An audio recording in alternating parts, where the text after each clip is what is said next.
وصحبه أجمعين. اللهم صل على سيدنا محمد وعلى آل سيدنا محمد كما صليت على إبراهيم وعلى آل إبراهيم في العالمين إنك حميد مجيد. أعوذ بالله من الشيطان الرجيم. بسم الله الرحمن الرحيم.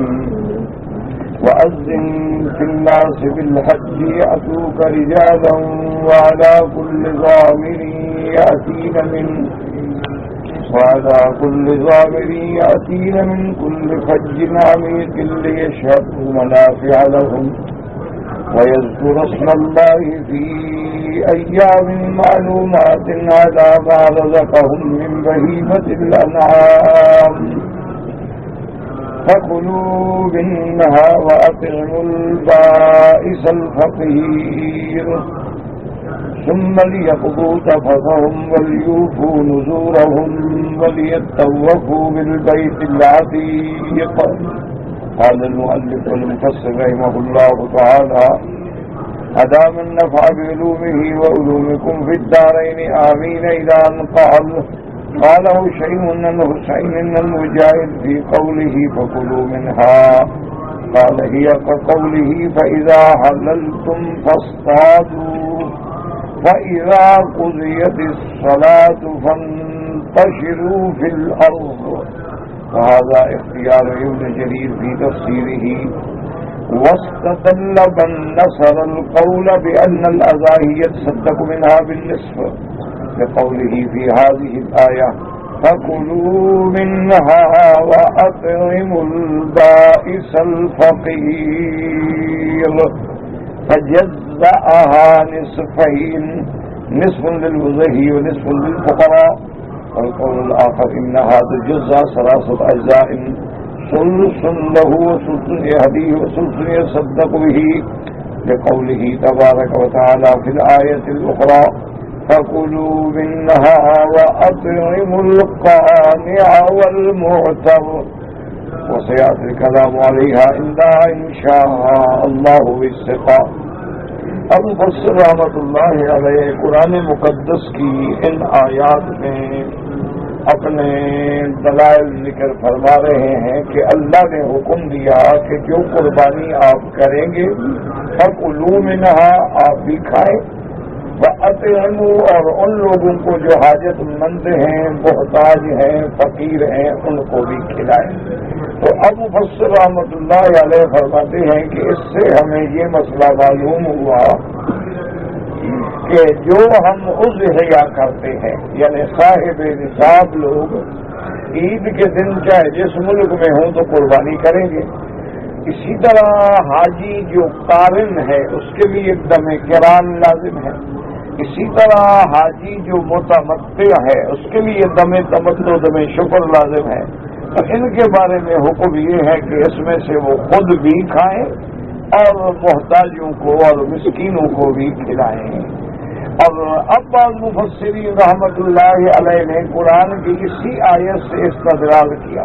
انہوں نے فرمایا کہ اللہ فرماتے ہیں فَكُلُوا مِنْهَا وَأَطْعِمُوا الْبَائِسَ وَالْفَقِيرَ، تو اللہ نے گویا 2 حصوں میں تقسیم کر دیا قربانی کو، تو لہذا جو قربانی کا جانور ہو اس کو آپ 2 حصے کریں، آدھا حصہ تو خود کھائیں اپنے گھر کے استعمال میں لائیں اور آدھا جو ہے مسکینوں کو اور غریبوں کو دے دیں۔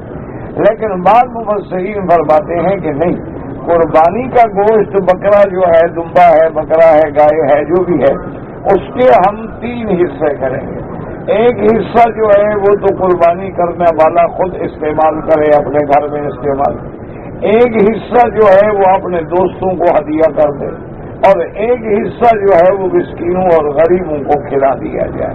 تو لہذا اللہ نے ارشاد فرما دیا کہ سب سے پہلی بات تو یہ ہے کہ یہ قربانی کا حکم جو ہے، جیسے کہ آج کل باطل فرقے اور گمراہ لوگ جو ہیں وہ لوگوں کے اذہان میں اسلام کے خلاف ایک زہر پھیلانا چاہتے ہیں، یہ مولویوں نے نہیں بنایا۔ کہتے ہیں چھوڑو بھائی یہ تو مولویوں کی باتیں ہیں، قربانی کرو اور صدقہ کرو اور فلاں کرو، اور کوئی تضحیق بھی کر دیتے ہیں کہ جی مولویوں نے تو خود کھانا ہوتا ہے تو کوئی نہ کوئی مسئلہ بنا لیا۔ تو پہلی بات یہ دماغ میں رکھیں کہ یہ مولویوں کی بات نہیں، یہ اللہ کا قرآن میں حکم ہے۔ اللہ تبارک و تعالیٰ نے قرآن میں حکم دیا ہے کہ ہدیم بالغ الکعبۃ، کہ ہدی کا جانور جو ہے وہ سرزمین حرم میں پہنچے اور وہاں آ کے ذبح ہو۔ اسی طرح اللہ نے فرمایا فَلْيَبْلُغِ الْهَدْيُ مَحِلَّهُ، کہ ماں قربانی اپنے مقام پہ پہنچے اور ذبح ہو۔ اسی طرح قلائد کا حکم آیا کہ جو قربانی کے جانور ہوتے تھے ان کے گلے میں ہار ڈال دیتے تھے چمڑے کا، وہ چیزیں کاٹ کے، تاکہ لوگوں کو پتہ چلے کہ یہ قربانی کا جانور ہے، اگر وہ بھٹک بھی جائے تو کوئی اس کو نقصان نہیں پہنچاتا تھا۔ پہلی بات تو دماغ میں یہ یاد رکھیں کہ قربانی کا حکم حکم خداوندی ہے، اللہ تبارک و تعالی کا حکم ہے، اور اس کی ابتدا جو ہے وہ قربانی ابراہیم ہے۔ اسی لیے جب حضور صلی اللہ علیہ وسلم رحمت دو جہاں سیدنا محمد مصطفیٰ احمد مجتبیٰ صلی اللہ علیہ وسلم سے پوچھا گیا کہ ملاضاہی یا رسول اللہ، یہ قربانی کیا چیز ہے؟ آپ نے فرمایا سنت ابیکم ابراہیم، یہ قربانی تمہارے حضرت ابا ابراہیم علیہ السلام کی سنت ہے۔ اور ابراہیم کی قربانی کا تو کیا کہنا ہے کہ اللہ نے حکم دیا کہ میرے راستے میں اپنا بیٹا ذبح کرو، اسی لیے اس کا بھی قرآن میں ذکر ہے، وہ مولویوں نے نہیں بنایا۔ انہوں نے اپنے بیٹے سے فرمایا کہ یا بنی انی اری فی المنام انی اذبحک فانظر ماذا تری، کہ میرے بیٹے میں نے خواب دیکھا ہے، اور نبی کا خواب جو ہے وہ وحی ہوتا ہے، وہ سچ ہوتا ہے، وہ کبھی غلط نہیں ہو سکتا۔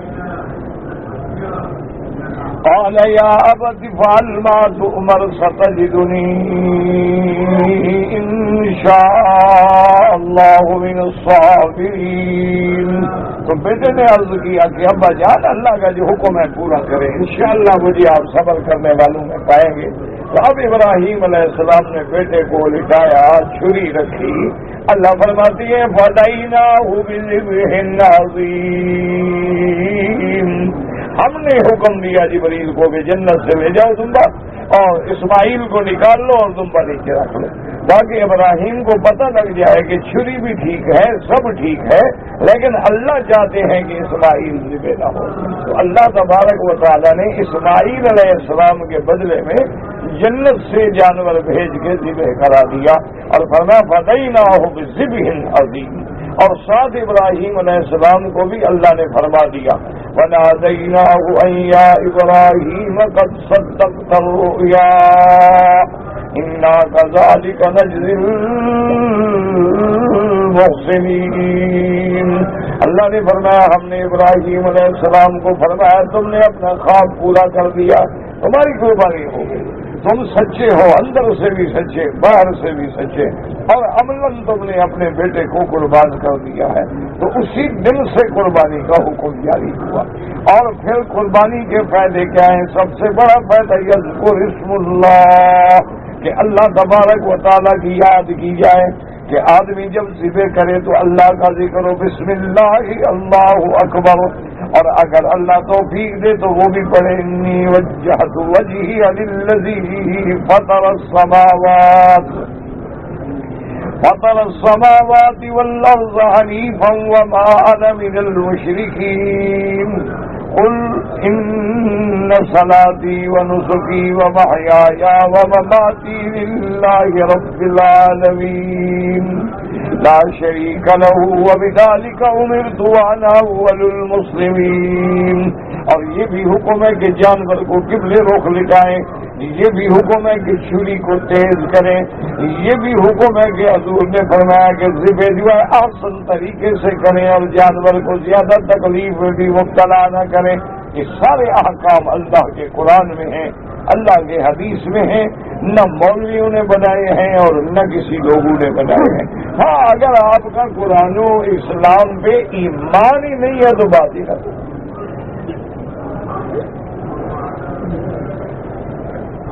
اللہ بس دعا کریں کہ اللہ ہمارے حال پہ رحم کرے۔ ایک بہت ہی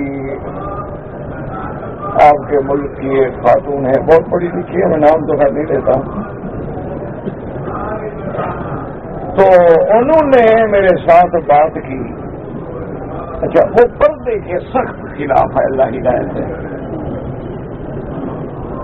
اللہ پاک رحمت کا, اللہ انہیں بھی ہدایت دے, اللہ ہماری اولادوں کو بھی ہدایت دے, اللہ ہر مسلمان کے بچے بچیوں کو ہدایت دے. اللہ کے گھر میں دعا مانگا کرو, کوئی گھڑی ہوتی ہے رحمت کی کام بن جاتا ہے. بس ہر وقت مانگا کرو, بس بندے کا کام ہے مانگتا رہے, باقی وہ مالک ہے وہ جب چاہیں. تو وہ اس موضوع پہ اللہ رحمت فرمائے, اللہ رحمت فرمائے. اور وہ کچھ جدید تعلیم یافتہ بھی ہے, قانون دان بھی ہے, اور طویل اللسان بھی ہے, زبان بھی بڑی لمبی رکھتی ہے ماشاءاللہ. تو پتہ نہیں اس کو کہاں سے میرا نمبر مل گیا, تو کہا کہ جی بات کر رہے ہیں, بات کریں. میں کہا فون پہ کر لوں.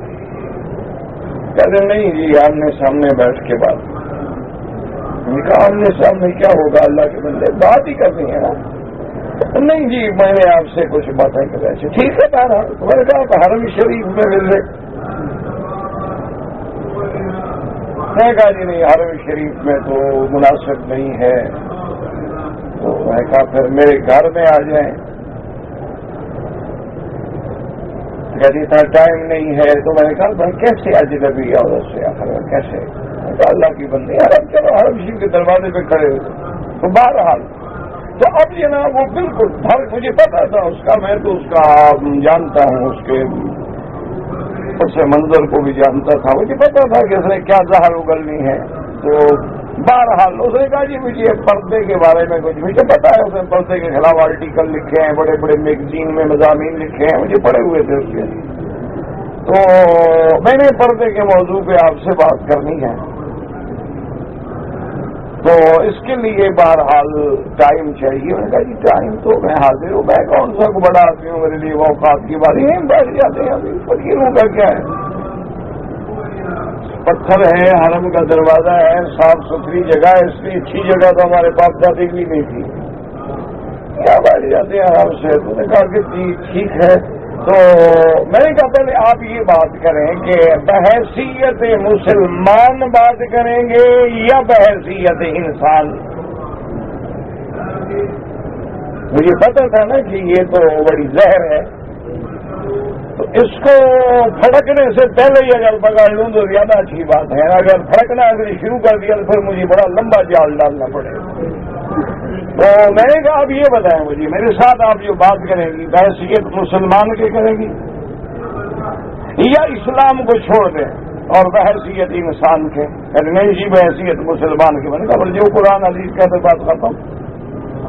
پھر ایک عام بات ہو ہی نہیں سکتی اگر مسلمان کی حیثیت میں بات کرنی ہے. کہ اللہ کا قرآن ہے کہ یدنین علیہن من جلابیبہن. اللہ کا قرآن ہے کہ وقرن فی بیوتکن. اللہ کا قرآن ہے اذا سألتموہن متاعا فاسألوہن من وراء حجاب. اگر مسلمان ہیں آپ, یہ قرآن کا حکم ہے, دوسری بات کریں نہیں, زبان نہ کھولنا دوسری, ورنہ اسلام سے نکل جاؤ گے. اور ٹھیک ہے جی مجھے سمجھ آ گیا, آپ تو بات ہی نہیں کرنا چاہتے. ٹھیک ہے تمہاری بات. اسی لیے میں نے کہا آپ سے, میں نے پوچھ لیا کہ اگر آپ مسلمان اسلام چھوڑتی ہو, چھوڑو, بحیثیت انسان کی بات کرو, تو پھر بات کرتے ہیں. پھر تم اپنے دلائل لو, میں اپنے دلائل لوں. اور اگر ہم مسلمان ہیں, اللہ نے کہہ دیا ختم, حضور پاک نے فرما دیا ختم. اب مسلمان کا تو یہ کام نہیں نا جی, اگر اور مگر اور مجبوری ہے اور چلے گی کیسے, اور آج کی دنیا میں حالات ہیں اور تقاضے, یہ بات ہے. اگر آپ مسلمان ہیں اللہ کا حکم کافی. بات حضور صلی اللہ علیہ وسلم کا فرمان ہی کافی ہے. ہاں آپ کہیں کہ میں مسلمان نہیں ہوں, میں بحیثیت انسان کے آپ سے بات کرنا چاہتا ہوں, تو آپ جانے, آپ کا کام جانے. قرآن کہتا ہے نسائل مومنین, پردہ ایمان والوں عورتوں کے لیے ہے, تم ایمان سے باہر ہو نہ کرو. جھگڑا ہی نہیں تمہارے ساتھ. قرآن نے حکم دیا کہ یا ایھا النبی قل لازواجک وبناتک ونساء المؤمنین. ایمان والی عورتیں، اگر تم ایمان والی نہیں ہو تمہارے ساتھ جھگڑا ہی نہیں. ہمارے لیے منی اسکرٹ پہن کے بکنی پہن کے تم ناچو ہے کیا تکلیف ہے؟ ہمیں تو مسئلہ یہ ہے کہ یا مومن نہ بنو. اگر تمہارا دعویٰ ہے کہ میں مسلمان ہوں، میرا باپ مسلمان ہے، میری ماں مسلمان ہے، دیکھو جی میں عمرے پہ آئی ہوں، میں کعبے میں آئی ہوں، تو پھر قرآن حدیث کے بعد مسلمان تو چون چراغ کر ہی نہیں سکتے. اس کو تو پھر اگر مگر والی بات ہے ہی نہیں. پردہ نہیں ہے. حضور نے اللہ کا حکم آ گیا. حضرت انس جیسا خادم جس نے 10 سال خدمت کی ہے، کہتے ہیں جب یہ آیت اتری حضور نے فرما دیا باہر کھڑے ہو گئے. پتہ حکم آ گیا. بی بی عائشہ امہات المومنین ہیں، صحابہ مسئلہ پوچھ رہے ہیں، درمیان میں پردہ رکھتا ہوں. بات ختم. ہاں آپ کہتے ہیں جی کہ ہم مسلمان نہیں ہیں، تو آپ کے لیے پردے کا حکم ہی نہیں ہے. نہ آپ کے لیے پھر قرآن ہے، نہ حدیث رسول ہے، نہ پردہ ہے. پھر جو چاہے کرو، تم سے کوئی جھگڑا ہی ہوئے گی. اگر آج ایک یورپین لڑکی پردہ نہیں کرتی، ہمیں کیا تکلیف ہے؟ ایک یہودی نہیں کرتی، نصرانی نہیں کرتی، عیسائی نہیں کرتی، مسیحی نہیں کرتی، ہندو نہیں کرتی، سکھ نہیں کرتی، ہمیں کیا تکلیف؟ مسئلہ ہے یا مومن بنو گے تو پھر قرآن پہ چلنا ہوگا، مسلمان بنو گے تو فرمان نبی سے ذرا دل میں کرکری بھی نہ ہو. فلا وربک لا یؤمنون حتی یحکموک فیما شجر بینہم ثم لا یجدوا فی انفسہم حرجا مما قضیت.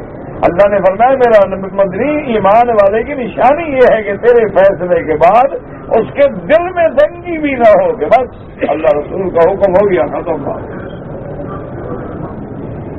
تو اس لیے ہمیشہ یاد رکھیں کہ ایک آدمی مسلمان ہی نہیں ہے، اس سے بحث ہی نہیں.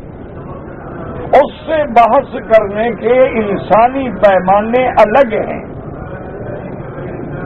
اگر مسلمان ہیں تو سنت ابیکم ابراہیم، جب حضور نے فرما دیا کہ ابا ابراہیم سے 1000 سال پہلے کی سنت ہے، سنت الانبیاء ہے.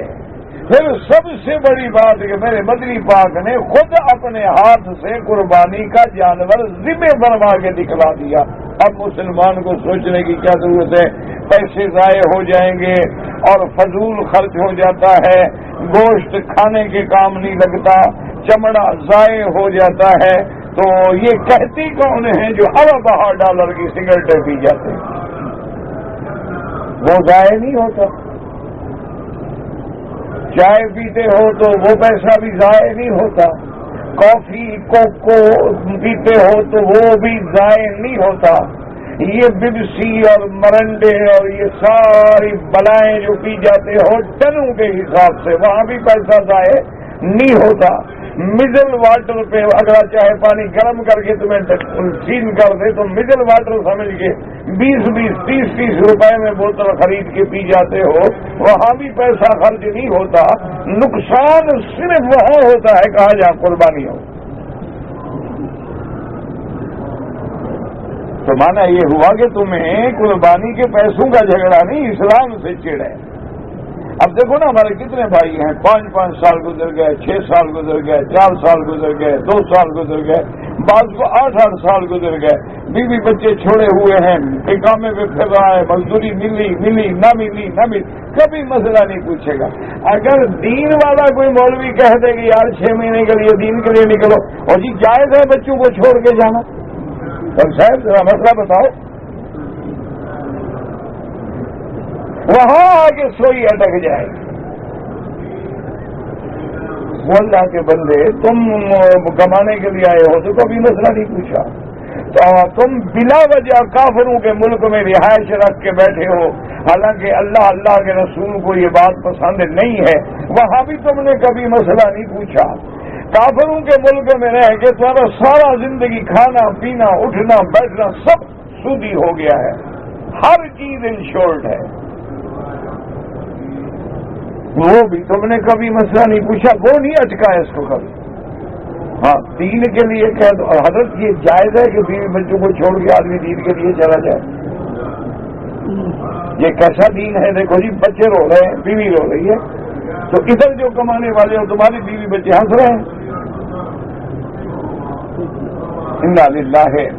مانا یہ ہے کہ اصل اسلام سے چڑ ہے.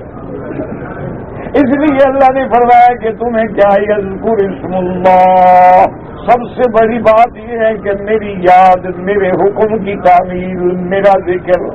اور دوسری بات فرمایا یہ ہے کہ تم خود بھی فائدہ اٹھاؤ، مسکینوں کو بھی کھلاؤ، غریبوں کو بھی کھلاؤ، تاکہ ان کو بھی گوشت کھانا نصیب ہو جائے. اللہ نے سارے فوائد کا ذکر فرما دیا. اب بعض علماء فرماتی ہیں کہ اس کو دو حصوں میں تقسیم کر دو، نصف للمضحی قربانی کرنے والے کا اور آدھا جو ہے وہ غریبوں کا. اور بعض علماء فرماتی ہیں 3 حصے کر دو، ایک حصہ جو ہے وہ قربانی کرنے والے کا، ایک حصہ اپنے دوستوں کو ہدیہ بھیجے، اور ایک حصہ جو ہے اس کو وہ صدقہ کر دے. کیوں؟ وہ بھی قرآن کی آیت ہے فَكُلُوا مِنْهَا وَأَطْعِمُوا الْقَانِعَ وَالْمُعْتَرَّ. اللہ نے فرمایا خود بھی کھاؤ اور جن لوگوں کو حاجت نہیں ان کو بھی پہنچاؤ جو صبر والے ہیں، اور ان کو بھی پہنچاؤ جو محتاج ہیں. تو وہاں 3 کا ذکر آیا.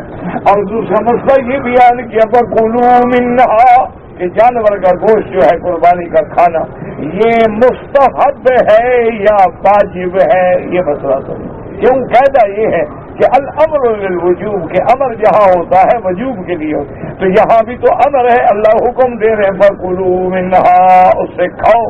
تو کیا یہ واجب ہے؟ بعض علماء نے فرمایا نا، واجب نہیں ہے، مستحب ہے. جیسے اللہ فرماتے ہیں اذا حللتم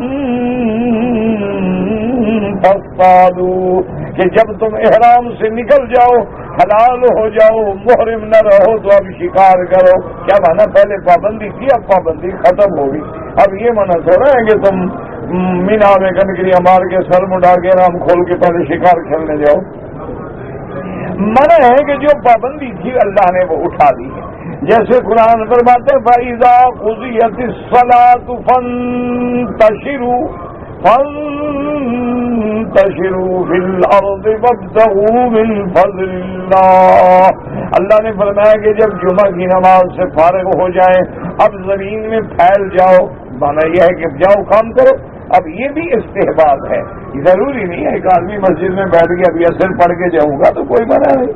تو بعض امر جو ہے جب کرینہ دلالت کرے تو استحباب کے لیے ہوتے ہیں. اگر کرینہ صارف نہ ہو تو پھر وجوب کے لیے ہوگا.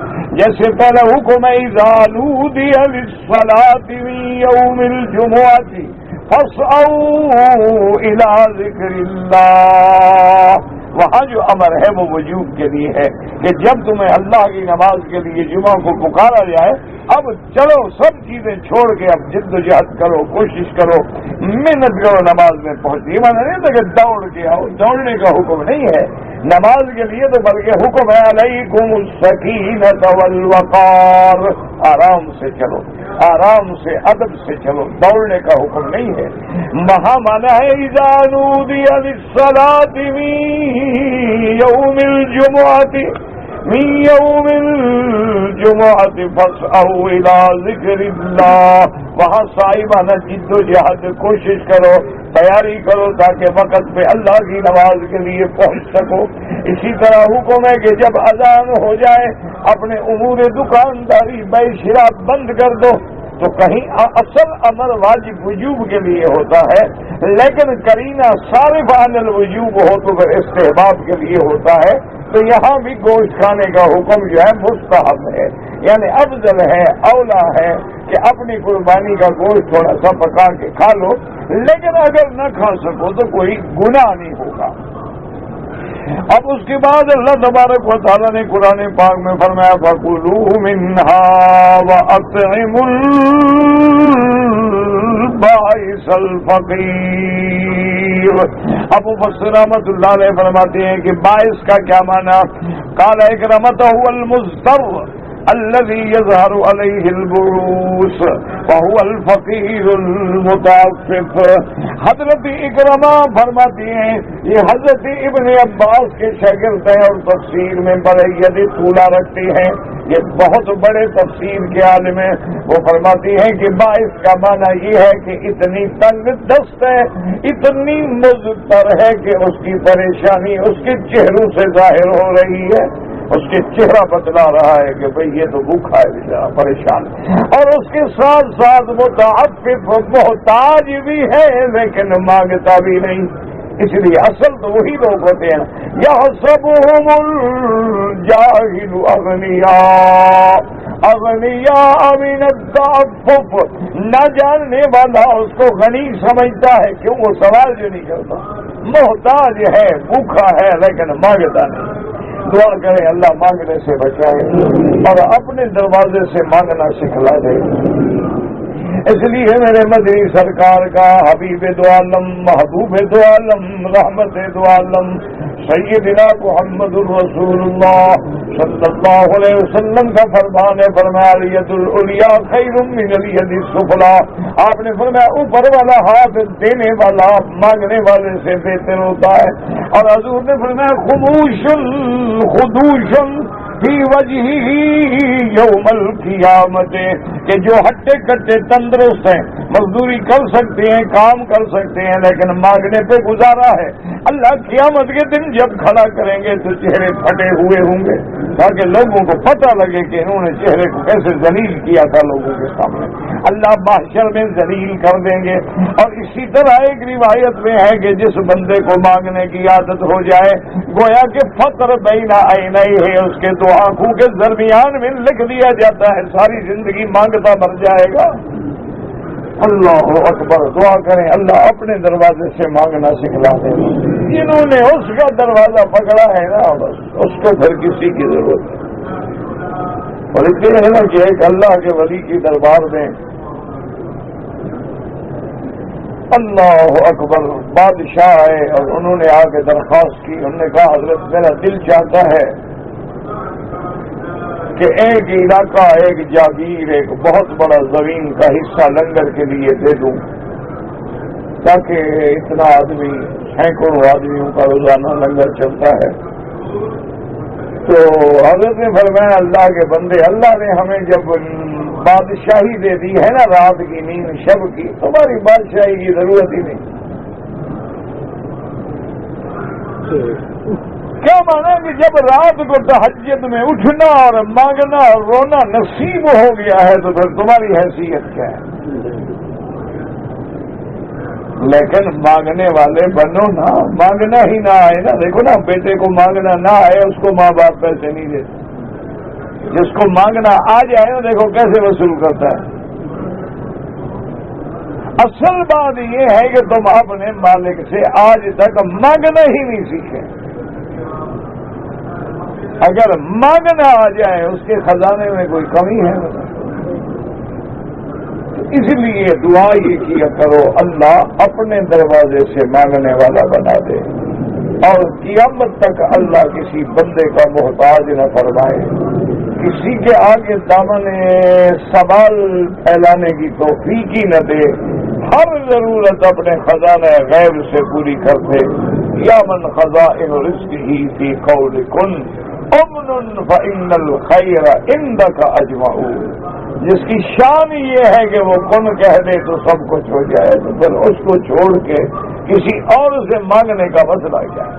تو اس لیے ہمیشہ یاد رکھیں حضرت اکرمہ فرماتی ہیں کہ باعث کون ہے؟ فرمایا المضطر, جو حد سے زیادہ مجبور ہو جائے, حد سے زیادہ مجبور ہے اور اس کا چہرہ بتلا رہا ہے کہ یہ غریب محتاج لیکن مانگتا نہیں ہے, زبان پہ سوال نہیں آتا ہے.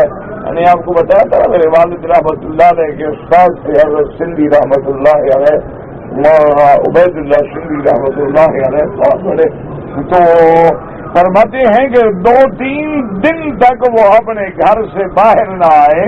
تو خادم سے پوچھا تو نے کہا یار بتلانا کسی کو نہیں, حضرت کے گھر میں 3 دن کے لیے پانی کے سوا کھانے کو کچھ نہیں, اب حضرت چل نہیں سکتے. اللہ اکبر، یہ عالم تھا فاقہ کا، یہ گزری ہے اللہ والوں پہ۔ ہمیں کیا پتا جن کے سامنے 10 کھانے ہیں، ہر وقت کھانا کھانا کھانا کھانا۔ والد صاحب فرماتے ہیں کہ اس دور میں بڑی مشکل سے میں نے 10 ریال اکٹھے کیے۔ اس دور میں 10 ریال اکٹھے کرنا تو بڑی بات ہوتی تھی۔ تو میں نے خادم کو جا کے دیے، میں نے کہا کہ تم حضرت کے لیے، اور 10 ریال میں اتنا راشن مل جاتا تھا کہ آدمی 1 مہینہ 1.5 مہینہ آرام سے کھاتا تھا۔ وہ لے آیا، والد صاحب فرماتے ہیں کہ اس کے بعد میں آیا تو میں حرم شریف آ رہا تھا اور حضرت نکل رہے تھے۔ جب ابھی قبیس میں رہتے تھے، حضرت اسی باب جیاد کی طرف سے نکل رہے تھے اور میں آ رہا تھا تو دیکھا تو مجھے بلایا، کہنے لگے خیر محمد 10 ریال تم نے دیے تھے میرے خادم کو، اب استاد ہے؟ میں نے کہا ہاں جی۔ کہا تمہیں جرت کیسے ہوئی؟ ہاں تمہیں اتنی جرت کیسے ہو گئی کہ مجھے آ کے پیسے دو؟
ہم نے پیسے لینے ہوتے نا، انگریز بھی ہمیں اربوں ڈالر دیتا تھا، وہ بھی ہم سے سودا کرنا چاہتا۔ ہم جس دروازے پہ بیٹھے ہیں بس وہ نہیں دینا چاہتا تو اس کی مرضی ہے، تم کون ہو مجھے دینے والے؟ اب میں انکار نہیں کرتا، لیکن آئندہ کبھی جرت نہ کرنا مجھے پیسہ دینا۔ یہ میرا اور میرے رب کا معاملہ ہے، وہ مجھے بھوکا مارنا چاہتے ہیں تو ہم بھی تیار ہیں، ورنہ وہ فاسقوں کو دے دیتے ہیں، فاجروں کو دے دیتے ہیں، شرابیوں کو مل جاتا ہے، اسمگلروں کو مل جاتا ہے، جو لوگ نعوذ باللہ مخدرات منشیات بلائیں بیچتے ہیں ان کو پیسہ مل جاتا ہے، اور جو اللہ کے دین پہ بیٹھا تفسیر حدیث پڑھاتا ہے اس کو نہیں مل سکتا۔ اور اس کا نظام ہے، ہم راضی ہیں بس۔ رضینا قسمت الجبار فیہا لنا علم وللجہال مال۔ اور میں کہ خبردار آئندہ کبھی جرت نہ کرا، ورنہ میرے پاس پڑھنے کے لیے نہیں آتا۔ وہ بھی تو لوگ تھے نا۔ حضرت خلیفہ صاحب رحمت اللہ علیہ زندہ تھے، حضرت سندھی کے بھی ملک شیخ تھے۔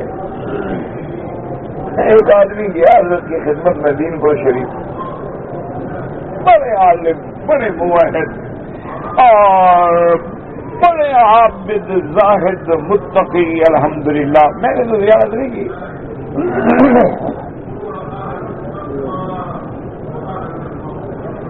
اور ہمیشہ کفر کے خلاف اللہ کے دین کے لیے قربانیاں دی، انگریزوں سے ٹکرائے۔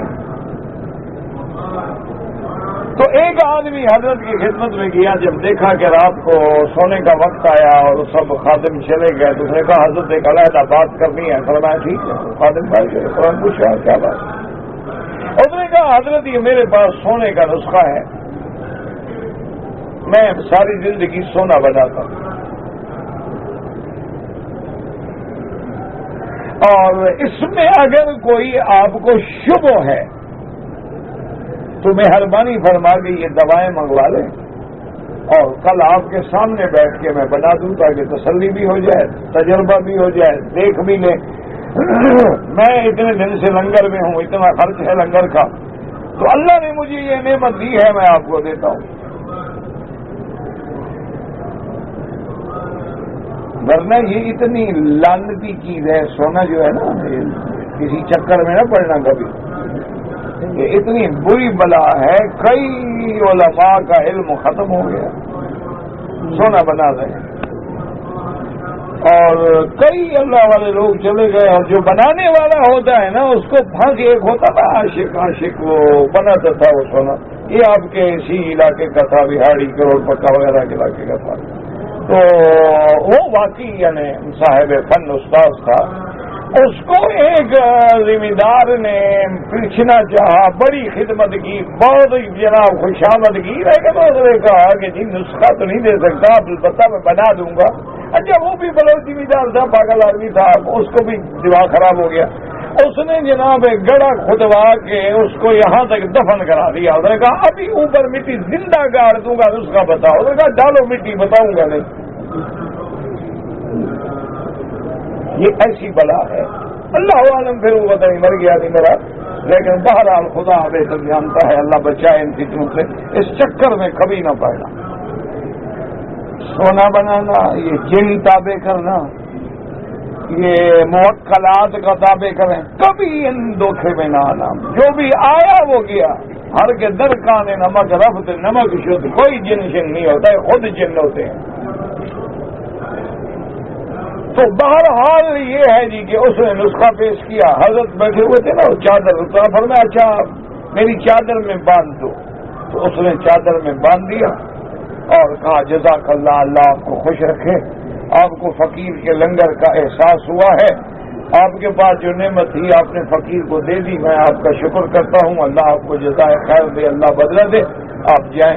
اچھا وہ باہر نکل گئے، پرانے کمرے ہوتے تھے کچے حضرت کے، اور نیچے گھاس بچھا ہوتا تھا، تو اس میں دردیں شردیں تھیں، انہوں نے کہا دیکھو پیر صاحب نے بظاہر تو دکھایا ہے کہ مجھے ضرورت نہیں دنیا کی، میں جب باہر جاؤں گا تو سونے کے نسخے کو اٹھا کے حضرت چھپا چھپا کے رکھیں گے، سونے کا نسخہ بڑا کوئی چھوڑتا ہے۔ تو وہ جب باہر چلا گیا تو دروازے پر نظر لگا کے کھڑا ہو گیا، تو حضرت نے بڑے آرام سے اس کو کھولا اور کھول کے یوں پھینکا تو وہ آگ میں جا پڑا کاغذ، وہ آگ جل رہی تھی، سردیوں کا زمانہ تھا، اس کی چیخ نکل گئی باہر۔ بلاؤ کیا بات ہے؟ کہا جی سونے کا نسخہ آپ نے جلا دیا۔ کہا بدبخت، آج تک خدا مجھے رزق دیتا تھا، میں تیرے سونے کا محتاج ہو جاؤں، جاؤ دبا ہو جاؤ، تم نے دیا میں نے کہہ دیا، جزاک اللہ، بس ٹھیک ہے ختم۔ میں کیا کروں گا، سونا بنا کے ہاتھ اٹھاؤ مانگ لو، سونے کی محنت رگڑے پکڑے ضروری کرنے ہیں، اور جب ہاتھ اٹھانے سے مل جاتا ہے تو ہاتھوں میں چھالے ضرور ڈلوانے ہیں۔ جب مالک سے بن مانگے بھی مل جاتا ہے، اللہ تبارک و تعالی سے دعا کرو کہ ہمیں مانگنا سکھلا دے، ہمیں مانگنا آ جائے کہ مانگنا کیسے ہے مالک سے۔ میں نے آپ کو خود اپنے والد صاحب کا سنایا تھا نا، ایک دفعہ مجھے بھی دماغ خراب ہوا تھا میرا بھی، اب بھی کون سا ٹھیک ہے، اب بھی خراب ہے، تو والد صاحب بڑے خوش بیٹھے تھے، تو مجھے خیال آ گیا، میں نے کہا حضرت ماشاءاللہ آپ نے حضرت شیخ الہند رحمۃ اللہ علیہ کو دیکھا، اور حضرت سہارنپوری کو دیکھا، حضرت سندھی کو دیکھا، اور اس کے حضرت بروٹی کو دیکھا، اس کے بعد حضرت حافظ صدیق صاحب اور حضرت خلیفہ صاحب، بڑے بڑے بزرگوں کو آپ نے دیکھا ہے، تو آپ کے پاس بھی ضرور کوئی نہ کوئی عمل ہوگا، تو آپ مہربانی کر کے کوئی مجھے بھی وظیفہ بتائیں تسخیر کا، تاکہ پیسے بھی ملیں اور لوگ بھی تابع ہوں۔ تسخیر جو ہے نا، یہ تسخیر خلائق بھی ہوتی ہے، تسخیر ملائک بھی ہوتی ہے، تسخیر علائق بھی ہوتی ہے، اس کی بھی بڑی قسمیں ہیں، لیکن اس میں پڑھنا کبھی نہیں۔ اللہ کے کعبے میں میری نصیحت یاد رکھتا،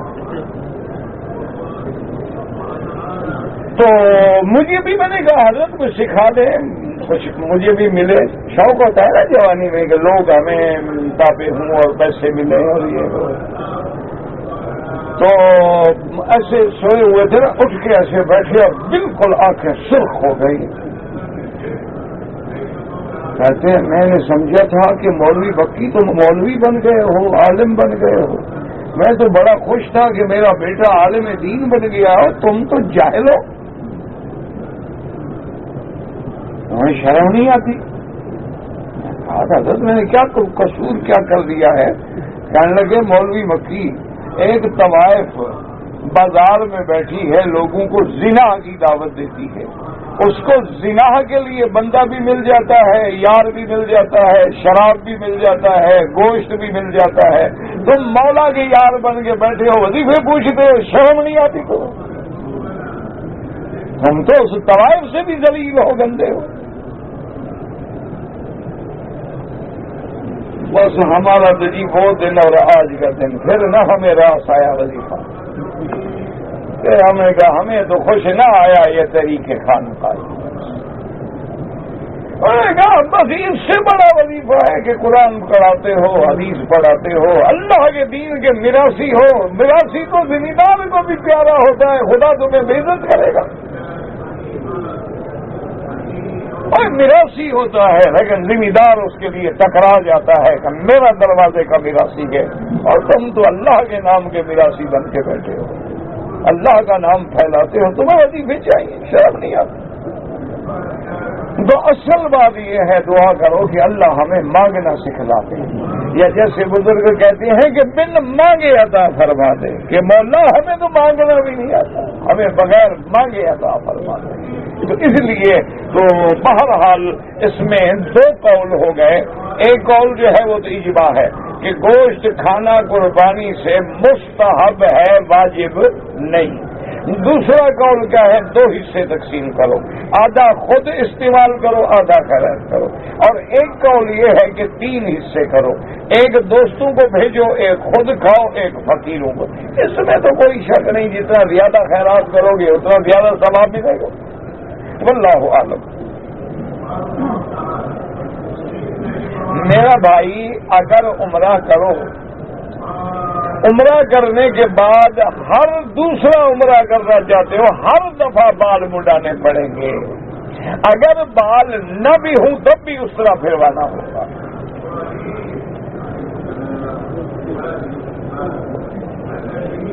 کہتے ہیں جی کہ عمرے کے دوران میں نے غلطی سے دایاں کندھے کے بجائے بایاں کندھا نکال دیا، کچھ نہیں ہوتا لیکن سنت کے ثواب سے محروم ہو گئے۔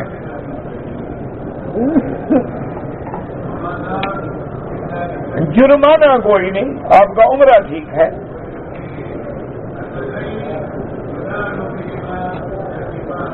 ایک عالم نے بتلایا ہے کہ عقیقے میں بیل میں 7 حصے نہ کریں، بہرحال جو بھی عالم نے تو نہیں بتلایا ہوگا، تو بہرحال بکرے میں افضل عقیقہ یہ ہے کہ 2 دمبے ہوں یا 2 بکرے ہوں یا بکری ہوں، یا اگر نہ ہے کوئی آدمی گائے ذبح کر رہا ہے، تم نے بھی 2 بکریاں رکھ لی، جائز ہے۔ بچے کا کھلونا نہیں کھلونا گھر میں رکھنا جائز ہے، وہ کھلونا جو انسانی شکل میں نہ ہو وہ تو رکھیں، لیکن آج کل جو کھلونے ہیں وہ تو پوری بندے اور عورتیں بنی ہوئی ہیں، وہ ناجائز ہیں۔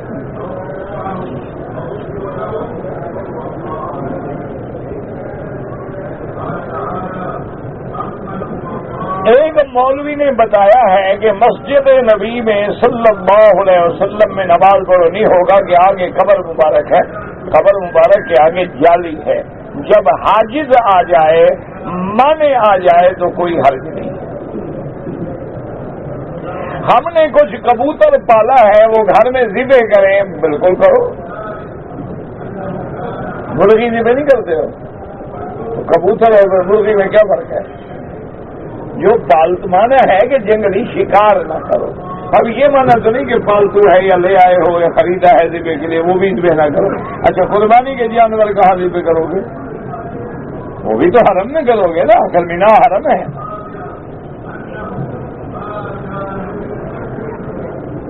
اپنے بھائی بہن اگر غریب ہیں ان کو زکوٰۃ دے سکتے ہیں، بالکل دے سکتے ہیں، اور ضرور دیں، اس میں آپ کو 2 ثواب ملیں گے۔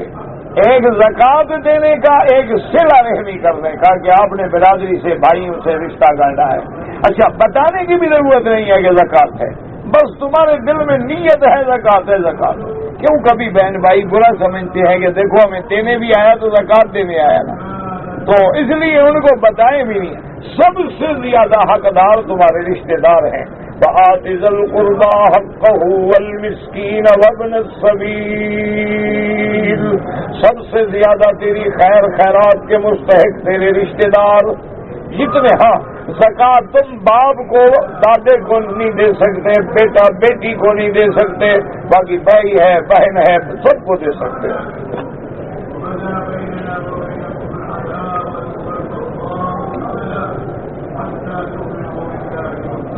میری بیوی کا آپریشن ہوا ہے اور ڈاکٹر کہتے ہیں کہ کینسر ہے، اللہ معاف کرے، اللہ قادر ہے شفا عطا فرما دے. وما ذلک علی اللہ بعزیز، اللہ کے آگے تو میرا بھائی کوئی مشکل نہیں، لیکن یہ کوئی ایسی بیماری ہے اللہ معاف کرے، اور جب اس کو چھیڑ دو نا پھر کنٹرول کرنا بڑا مشکل ہو جاتا. بس وہ نشتر اس کو لگا اور یہ بگڑا، اور حل بھی کوئی نہیں، بندہ کیا کرے. بہرحال اللہ شفا دے، لیکن حالات بڑے عجیب ہوتے ہیں. کہتے جی کہ حرم شریف میں لوگ موبائل فون اور جوتے لے آتے ہیں. بھئی اگر جوتے صاف ہیں تو لے آنا منع نہیں، موبائل اگر بند کر دو، گھنٹی نہ آئے، موسیقی نہ آئے تو کوئی حرج نہیں. لیکن اگر نماز پڑھتے ہوئے تمہارے موبائل میں موسیقی آیا، جتنے لوگوں کی نماز خراب ہوگی سب کی لعنت تمہارے اوپر.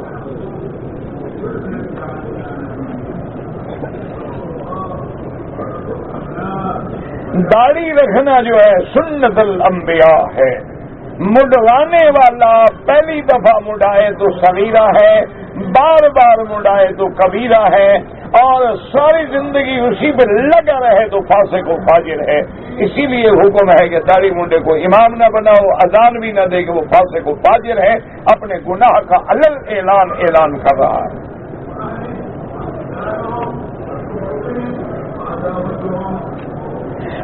کافی لوگوں کے ٹخنے کے نیچے کپڑے ہوتے ہیں، اللہ ہدایت دے. بہرحال ٹخنا ظاہر ہونا ضروری ہے، اگر ہے تو احتیاط کرو، کوشش کرو اونچا رکھو. نماز پڑھنے کے آگے ویسے نہ گزرا کرو، مجبوراً گزرنا پڑے تو سجدے کی جگہ سے دور ہو کے گزریں.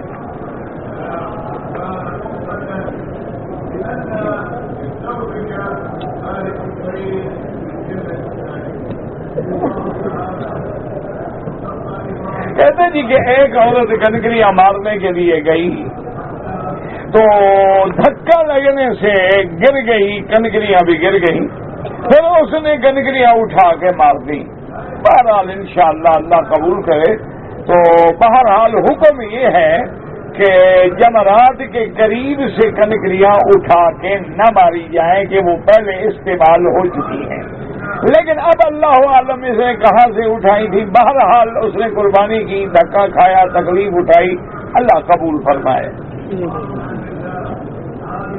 نماز جنازہ میں سلام ایک طرف پھیرے تو صحیح ہے، دو طرف پھیرے تو صحیح ہے، کوئی بنا نہیں.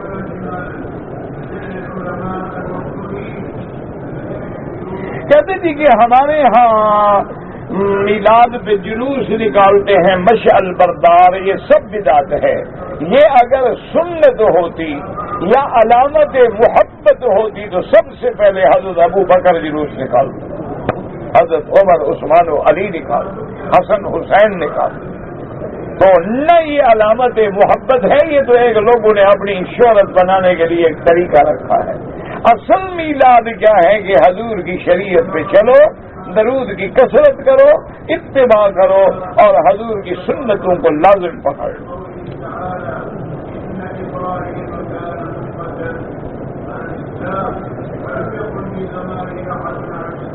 کہتے جی کہ میرے بھائی نے 1984 میں حج کیا تھا. اس نے ارادہ کیا تھا کہ میں ایک اور حج کروں گا، لیکن وہ بیچارہ بیمار ہے. بہرحال اللہ شفا دے. حج زندگی میں ایک ہوتا ہے، اس کے بعد نفلی حج ہے. اللہ صحت دے دے، شفا دے دے، توفیق دے، لاکھ دفعہ کرو، ورنہ بیماری کی حالت میں تم زبردستی اس کو لے آؤ، اچھی بات ہے۔ جب اللہ رسول پابند نہیں کرتے تو کیوں تکلیف دو؟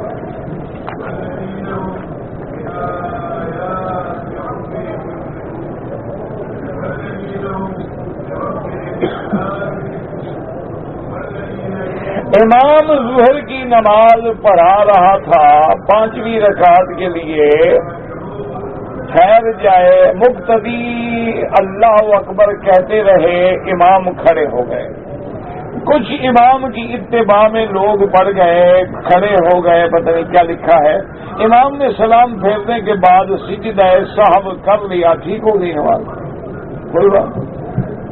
جو کھڑے ہو گئے ان کی بھی ہوگی، بیٹھے ان کی بھی ہوگی، سجدہ سہو تو انہوں نے بھی کیا ہے۔ پہلی صف میں نماز پڑھنا افضل ہے یا درس میں بیٹھنا؟ درس میں بیٹھ کے دین سیکھو گے، دین سیکھنا فرض ہے، وہ تو افضلیت کا مسئلہ ہے۔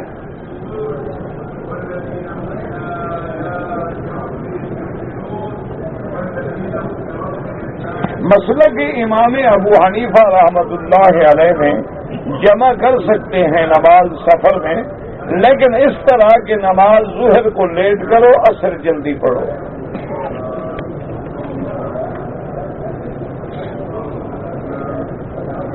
مسلک حنفی میں آدمی کو عمرے سے حلال ہونے کے لیے پورے سر پہ اس طرح پھروائے، یا جتنے بال ہیں ان کا چوتھا حصہ، مثلا اتنے بال ہیں تو اتنا حصہ سارے سر کا کٹ جائے، یعنی کہ ٹک لگائے۔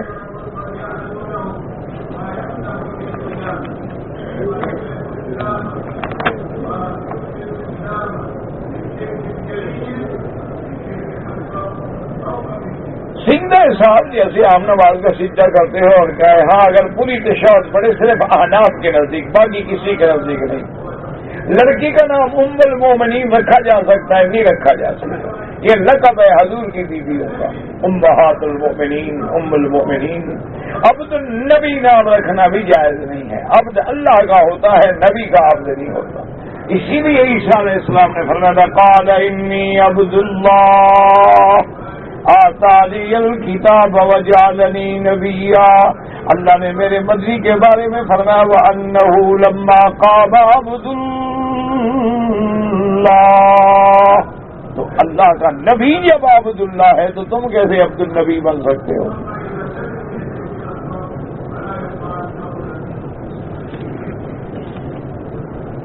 حرم کے باہر اونچی بلڈنگیں بن رہی ہیں تو بنے گی قیامت سے پہلے، تو بنے گی، کیوں نہ بنے؟ حضور نے نہیں فرمایا تتابلون فی البنیان، بلڈنگوں کی بلندیوں میں فخر کریں گے لوگ، تو ہوگا جو حضور نے فرمایا ہوگا۔ اور پھر مشکل بھی ہے نا، دیکھو کہ پہلے مثلا 2 لاکھ 4 لاکھ 5 لاکھ حاجی آتے تھے، اب 30 لاکھ آتے ہیں، کہاں رکھو گے؟ تو اب حل بھی تو یہی ہے نا کہ پہلے ایک بلڈنگ ہے 200 کی، اب بن گئی وہی جگہ ہے لیکن 2000 آدمی کی جگہ بن گئی، پہلے 2000 کی تھی اب وہی جگہ ہے لیکن 6000 کی بن گئی۔ تو حل بھی تو کوئی نہیں نا کہ لوگ جب آئیں گے تو کہاں جائیں گے؟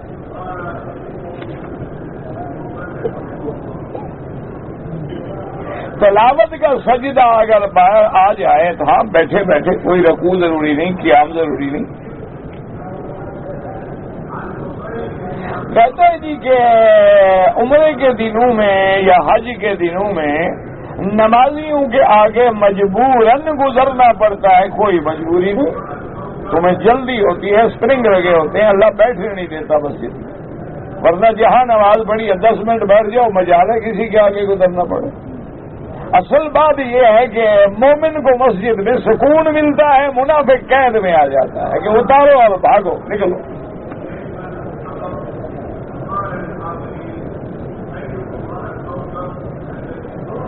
کہتا کہ بعض لوگ نماز پڑھتے ہوئے امام کے آگے صفیں بنا لیتے ہیں، ان کی نماز نہیں ہوتی۔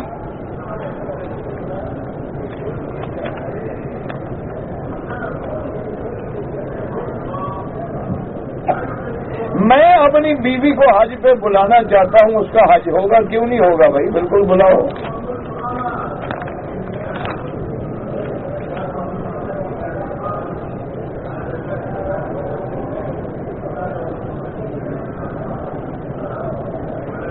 کہتے جی کہ شیطان انسان کے دلوں میں وسوسہ ڈالتے ہیں، ہاں بالکل ڈالتا ہے، حرم میں بھی داخل ہو سکتا ہے، ہو سکتا ہے، وہی ہے، شیطان کو تو پابند نہیں کیا گیا۔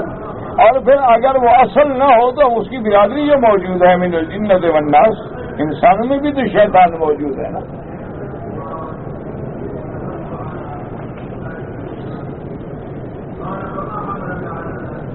کہتے جی کہ میرے سر پہ بال نہیں ہیں، کوئی وظیفہ بدلے، میرے بھی نہیں ہے، مجھے بتا دیں آپ کو آتا ہو تو مجھے بھی وظیفہ بتا دیں۔ اگر آپ بال آ جائیں گے تو کیا ہم جوان ہو جائیں گے؟ کچھ نہیں ہوتا میرا بھائی، جو گر گئے گر گئے، چھوڑو فکر نہ کرو گے تو ایک شکل لگا لو، ہے تو شریعت میں حرام۔ بہرحال میں یہ نہیں آتا تو میں آپ کو ضرور بتا دیتا۔ کہتے ہیں آج کل کوئی ایسی دوائیں نکلی ہیں کہ بال اگاتے ہیں، تو آپ ایسا کریں کہ کسی ڈاکٹر سے رجوع کریں اس کے لیے۔ اچھا، ایسے سینٹر بھی بن گئے ہیں جو بال لگا دیتے ہیں، لیکن انسانی بال لگانا حرام ہے۔ اگر مصنوعی بال ہوں تو وہ لگائے جا سکتے ہیں۔ تو بہرحال پہلی چیز تو یہ ہے کہ کوئی فکر نہ کرو، بال آئے تھے آئے گئے، گر گئے تو گر گئے۔ اچھا، باقی چیز یہ ہے کہ سنا میں نے بھی ہے کہ بھی کوئی تیل شیل نکلے ہیں، اللہ عالم۔ میرا بھائی ہر وقت اپنی بیوی کا کہنا مانتا ہے، نہیں مانے گا تو گھر کیسے رہے گا؟ نہیں بابا، تو بیوی کا کہنا نہ مانے، تیرا کہنا مانے، گھر سے نکل جائے۔ کہنا مانتا ہے تو گزارا ہو رہا ہے نا۔ جس دن کہنا نہ مانا چھٹی، تو رہنے دو، تم بھائی کو معاف کر دو، مجبور ہے بیچارہ، کیا کرے۔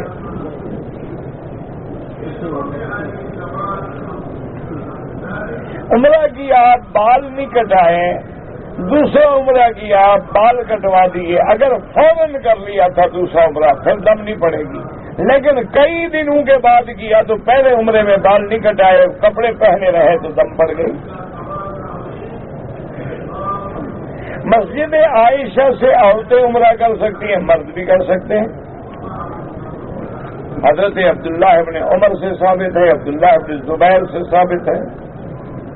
بہرحال اللہ ہر بیمار کو شفا دے۔ جماعت کے ساتھ مقتدی نے اللہ اکبر نہیں کیا لیکن رکوع کر لیا، نماز ہو جائے گی۔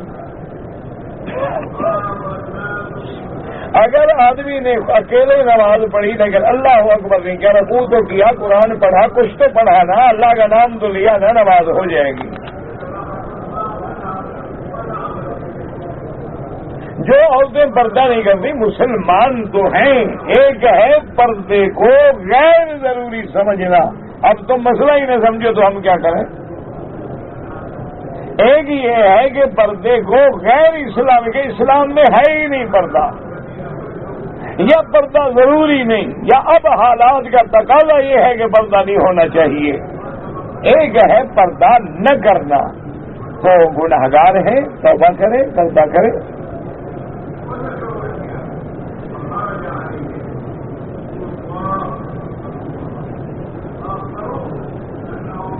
بہرحال آپ نے والدہ ضعیف تھی، 3 چکر طواف کے کیے، واپس ہوٹل آ گئے، احرام سے آزاد ہو گئے، تم بھی آزاد ہو گئے یا صرف والدہ آزاد ہو گئی؟ اگر تم سب بھی آزاد ہو گئے، سب پہ دم پڑ گئی، عمرہ تم نے دوبارہ کر لیا، لیکن 3 چکروں کے بعد نہ تم نے صفا مروا کیا نہ 7 چکر کیے، دم بھی ادا کرو۔ بچوں کا نہیں ہے، جو بڑے ہیں ان پہ ہے۔ جمعہ کی پہلی اذان پہ کام چھوڑے، ہاں تو پہلی بھی دوسری پہ کام چھوڑو گے تو پہنچو گے کب؟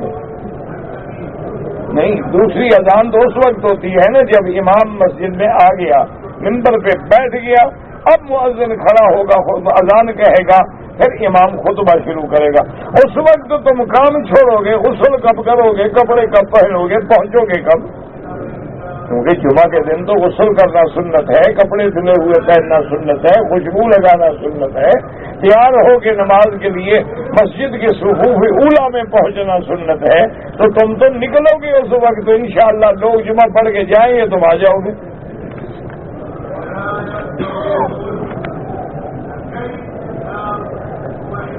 میرا بیٹا ہے، 21 سال عمر ہے، دماغی مریض ہے، اللہ شفا عطا فرمائے، اللہ سب کو شفا عطا فرمائے۔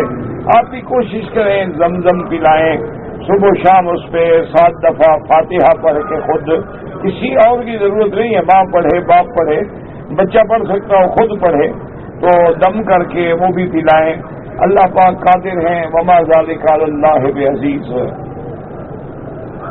اسی طرح ایک عورت بیمار ہے، اللہ شفا عطا فرمائے۔ بہرحال بیماریوں کا پتہ میرا بھائی، آج کل حالات ایسے ہو گئے ہیں، ہم بیماریاں اتنی ہو گئی ہیں کہ ڈاکٹر بیچارے سمجھنے سے بھی معذور ہو گئے ہیں، لیکن اللہ کے آگے کوئی مشکل نہیں۔ آپ زیادہ سے زیادہ زمزم پلائیں، اور سورۃ فاتحہ بھی شفا ہے۔ آپ خود بھی، عورت بھی، اور بیمار بھی، اس کے رشتہ دار بھی، ماں بھی، باپ بھی، جتنا دفعہ ہو سکے نا، آتے جاتے پڑھتے دم کر دیا، سارے بدن پہ پھیر دیا، جہاں بیماری کا اثر ہے دماغ پہ وہاں زیادہ پھیرا، زمزم بھی پلا دیا، تو انشاءاللہ اب ہم اللہ پاک قادر ہیں، اللہ شفا دیں گے۔ اللہم صلی علی سیدنا محمد وعلی آل سیدنا محمد وبارک وسلم۔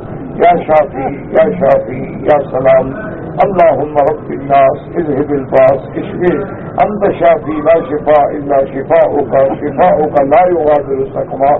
اللہم اشفنا واشف مرضانا ومرضى من اوصانا واستوصانا ومرضى المسلمین۔ اللہم اشفنا واشف مرضانا ومرضى المسلمین۔ اللہم اشفنا واشف مرضانا ومرضى المسلمین۔ اللہم اصلح احوالنا واحوال المسلمین۔ اللهم اصلح اولادنا واولاد المسلمين۔ اللهم اصلح امورنا وامور المسلمين۔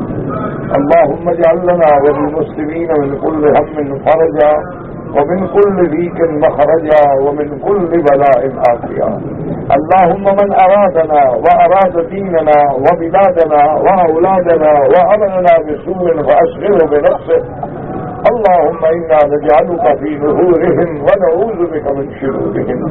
یا اللہ عالم اسلام کی عزت و غلبے کا فیصلہ فرما، یا الہ العالمین مسجد اقصی کو آزادی نصیب فرما، یا اللہ فلسطین اور کشمیر میں محمد مدنی کے دین کا پرچم بلند فرما، یا اللہ اسلام کا پرچم بلند فرما، یا اللہ ان کی قربانیوں کو ضائع نہ فرما، یا الہ العالمین یا ارحم الراحمین بیماروں کو شفا عطا فرما، یا اللہ بے حیاؤں کو حیا عطا فرما، بے دینوں کو دین عطا فرما، بے اولادوں کو اولاد عطا فرما، جن کی اولاد ہے ان کو صالح بنا، جن کی بچیاں ہیں ان کے رشتے آسان فرما، بے روزگاروں کو روزگار عطا فرما، قرض داروں کے قرض ادا فرما، تمام اسلامی ملکوں کی حفاظت فرما، یا اللہ اس بلد الامین کو قیامت تک ہر فتنے سے محفوظ فرما، یا اللہ حضور کی پوری امت پہ رحم فرما، پورے عالم میں ہدایت کی فضا پیدا فرما دے،